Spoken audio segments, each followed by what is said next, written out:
everyone, welcome back to AXGP. My name is Aaron, and today we're going to go through the Monaco Grand Prix. Well, not all the way through it, just some of my thoughts on the race, which was won by Max Verstappen, because races at the moment can only be won by a Red Bull unless, I don't know, you do a 2016 Monaco style, don't put the wheels on the thing at the pit stop, but they didn't do that this weekend. They got all the wheels on, unlike in 2016 for Daniel Ricciardo, and they made the switch at the right time. And Verstappen made the race because he was exemplary all weekend, and that was epitomised by his call for the tyres. I mean, from the outside it was obvious, but you weren't to know whether the rain was going to fall harder or whatever, because they've been radar watching all race, expecting this rain to come. And then it did, and they didn't quite know how to deal with it. So it was kind of an interesting situation, which really did liven the race up.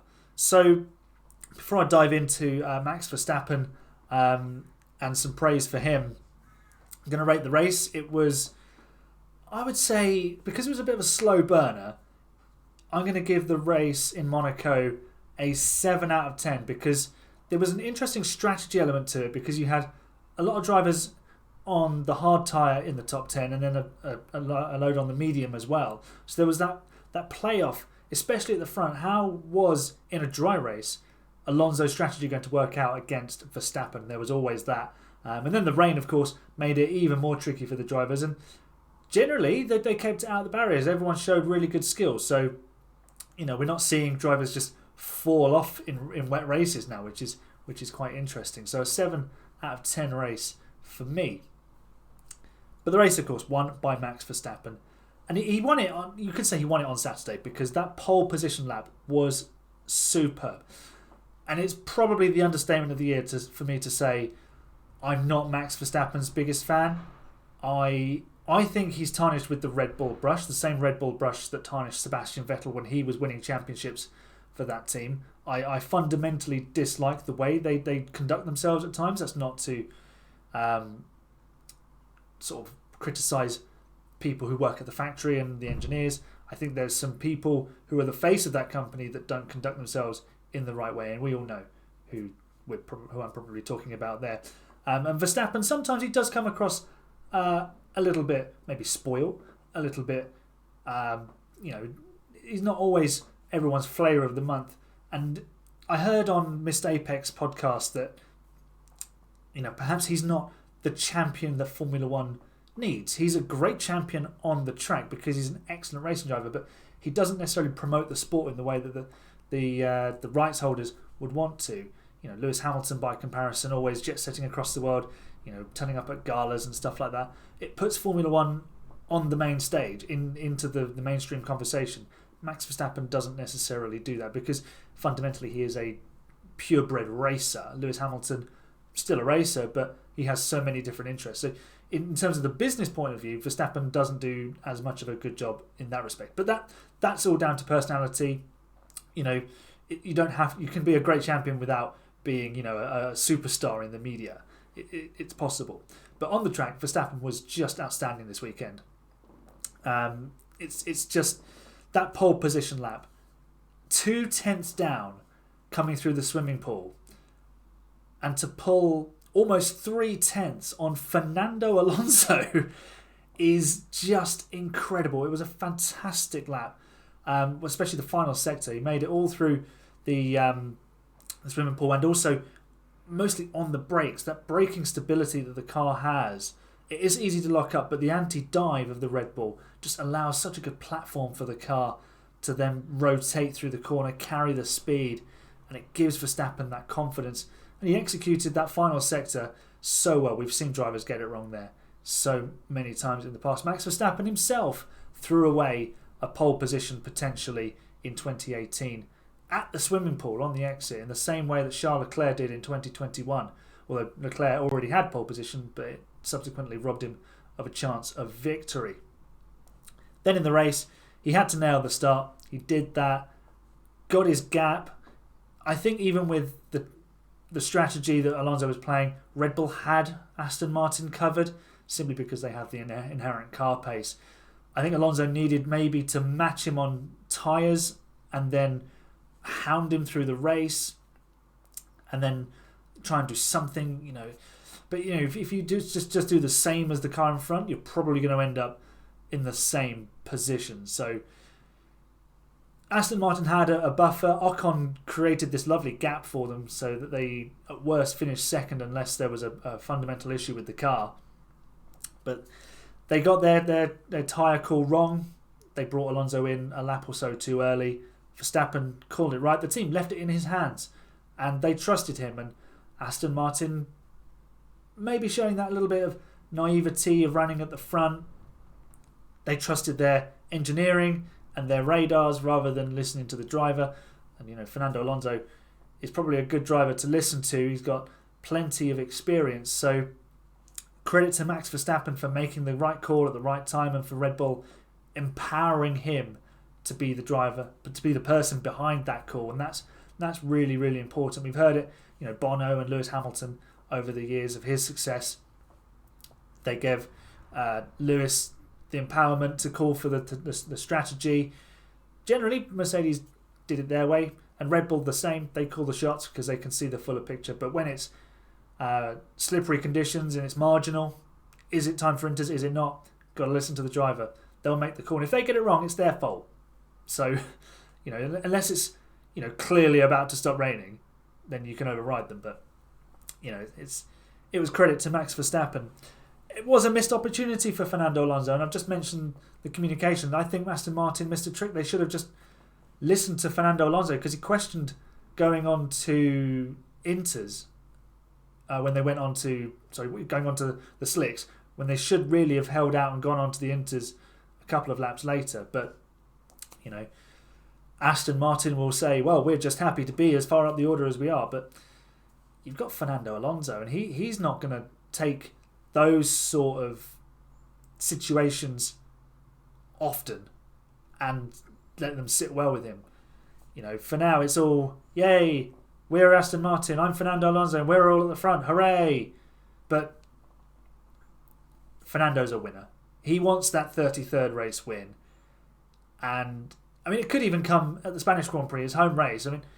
10 years after he last won a race, where better to win your next race at the same track, your home track, where you last won as well. So maybe, just maybe. But, these missed opportunities won't sit well with Alonso. He'll be secretly sitting at home, wherever he lives, probably Monaco, and thinking, this one got away. I should have said absolutely no way am I coming in until Inters. So it's one of those things. That's racing. That is racing. Now, next on my list is Mercedes, but we're going to skip them. We'll come back to them. We're going to talk about the third place man, Esteban Ocon.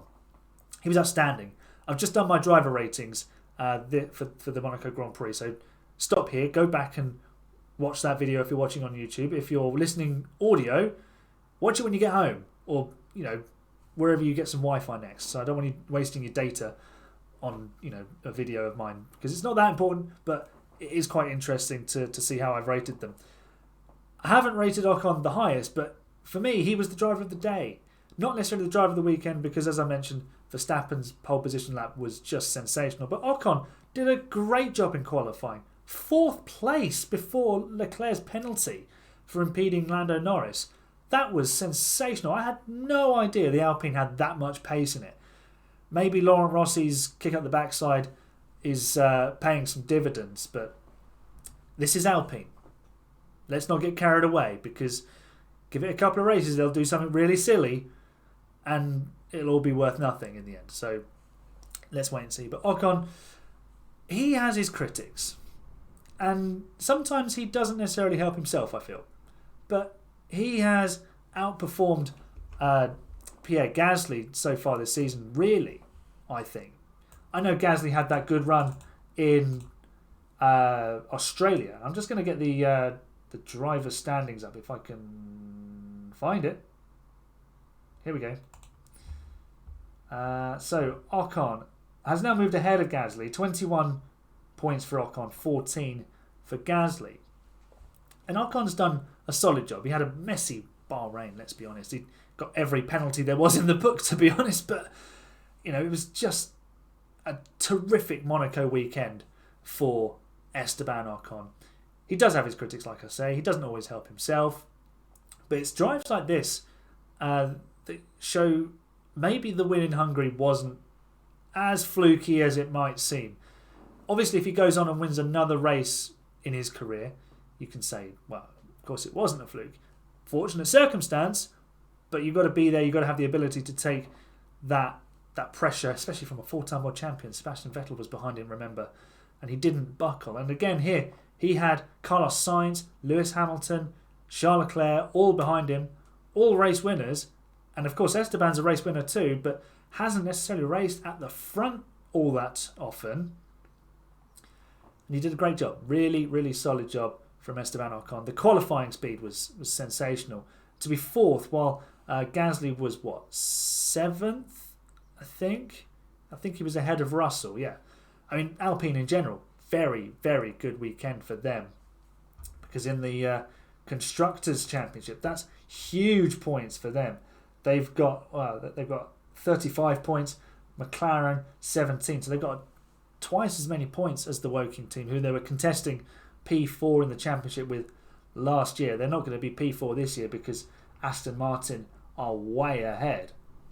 In that respect, they've taken that massive leap. And it's quite close between Aston Martin and Mercedes, who we'll come to in a moment. But I'll just round off Alpine. That was recovery, really, for Australia, because they should have had double points in Australia. Gasly should have had a P5, but they ended up clattering into each other. So a little bit of recovery there, and maybe Laurent Rossi is a bit happier this Monday morning. Mercedes, they brought some side pods to Monaco. Who'd have thought side pods on a Mercedes? Who'd ever heard of such a concept? And it was probably in true Mercedes fashion in this rule set. These upgrades, because of the Imola race being cancelled, and completely rightly so, and again, like I did last week on the podcast, the preview to the Indy 500 with Phil Matthew, go and check that out.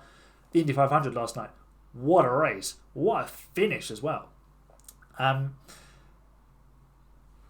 Sending my best thoughts and prayers to the people of Emilia-Romagna and the surrounding areas, because flooding is horrible. It wrecks everything. So, we didn't have that race last week where Mercedes were planning to bring their upgrades. So it ended up that they brought these upgrades to possibly the worst track to bring upgrades to. And Monaco being such a niche circuit, I think they did the best they could. The car clearly is a step forward. Everyone got a nice look at the underfloor. Many underfloors were on show this week.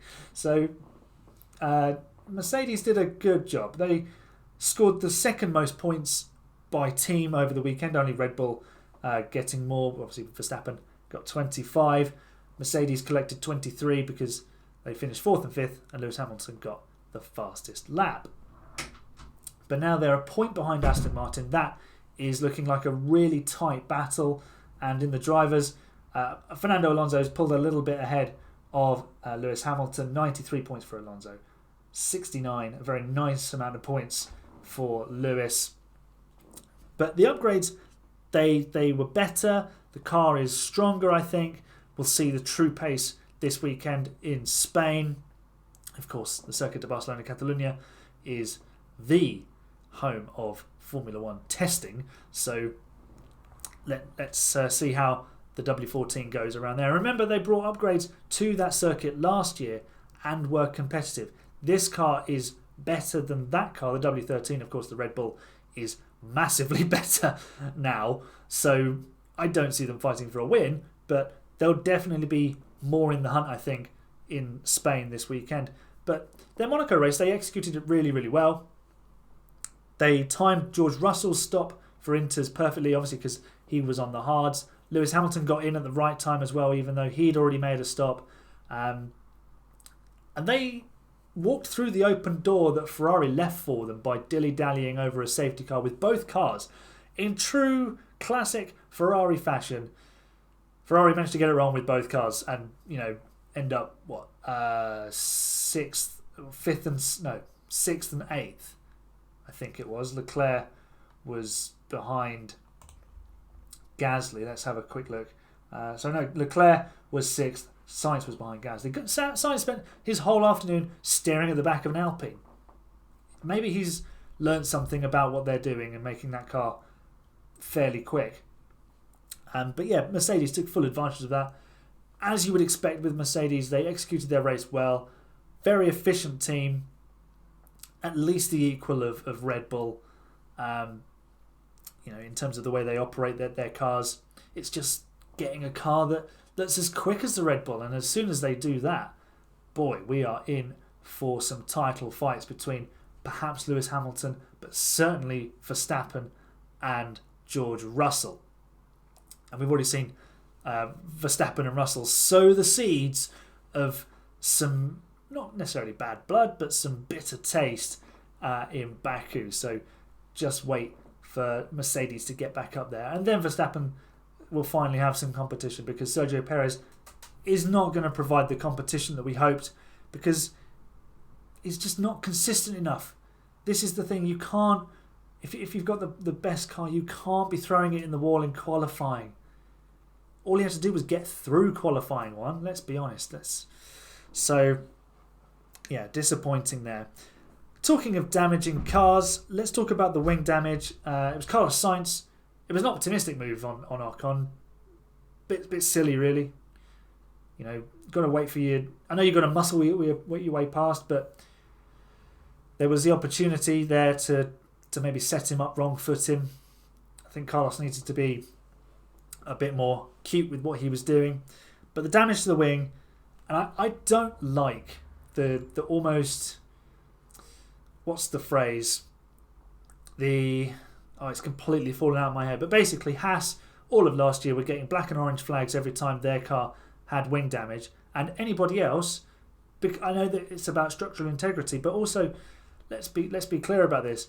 Once that end fence comes off, it's a very sharp corner of wing that's left, and that's probably more dangerous, because that can cause a puncture to another car if there's more contact. You don't know how long it stays structurally integral for. I think the FIA need to clamp down. I think they need to damage to the front wings, because they're just so damn wide. They're going to happen. They need to call these cars in with the black and orange flag and force the teams to change their front wings. Or, who'd have thought, make the wings smaller. So, maybe take away a little bit of downforce, slow the cars down. Perhaps it makes it easier to follow. Who knows? I mean, I'm not necessarily an aerodynamicist. Let me know if you are an aerodynamicist and you're watching this. Let me know if that could work. Wet running in Monaco, always fun, because the rain shower towards the end really spiced this race up, didn't it? And if you've got drivers really trying to keep their car on track in these slippery conditions, it's such a beautiful challenge to watch. It was just, you could see how extra hard they were having to work, because they were trying to navigate that section through Mirabeau and Portier without losing too much tyre temperature, and also crucially without crashing. And Max Verstappen did actually bump the wall through Portier. But we saw the classic wet race of 2008, and mistakes happen in Monaco in the wet, and it's just such a brilliant challenge to watch them tackle the wet circuit, and you really see the driver's skill come out, and that was great to see. I'm all for more wet running. Let's have a petition to put sprinklers around the Monaco circuit. Maybe Bernie can fund that. So that's my little roundup of the Monaco Grand Prix. Before I leave you, I'm going to go through my predictions. So I did my predictions episode on Friday, I think it came out, if I remember correctly. And I did the 5 things that would definitely happen in Monaco. And we're going to go through those as well. See how accurate and how definitely they happened. So we'll start with my podium prediction of Fernando Alonso winning, Max Verstappen in second, and Charles Leclerc third. 0 for 3, although I did have Verstappen and Alonso on the podium in the wrong order.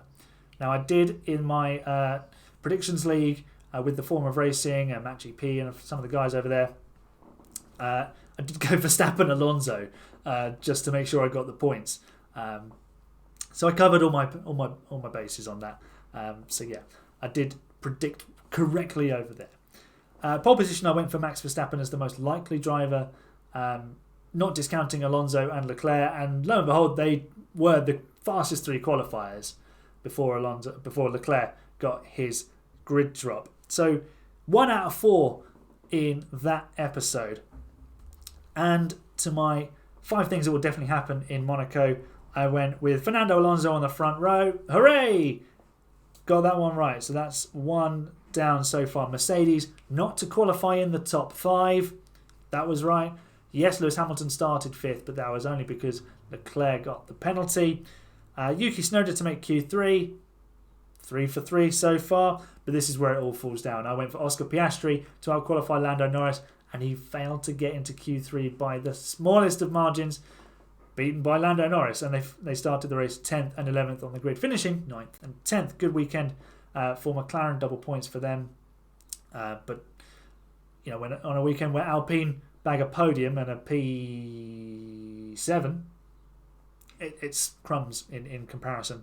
And finally, 1 safety car during the race. We didn't have a safety car at Monaco for the second or third year. Oh no, for the second year in 3 years. So yeah, we had one, of course, last year because of the rain, but in 2021 I don't think there was a safety car at all.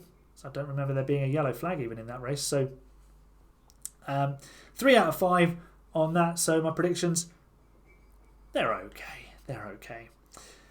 That's my Monaco Grand Prix reaction.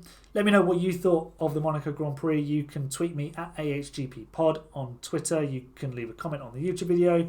You can, where else can you find me? Oh, on Twitter at AaronHarper41. Yeah, so you can get in touch. Tell me what you thought of the Monaco Grand Prix. Make sure you check out the Indy 500 preview podcast, even though the race has finished. Yeah, it was a great chat with Phil. You learn a lot about the Indianapolis 500 by listening to Phil, who's been watching that race for over 30 years. So learn a lot in that. You can find me on Grid Talk. Go and check out their catalogue of shows. You can find me on the F2 show as well, which is hosted by Fraser Ford, who has been a guest on this channel as well. You can go and have a look at who we thought are the unsung heroes of the season so far.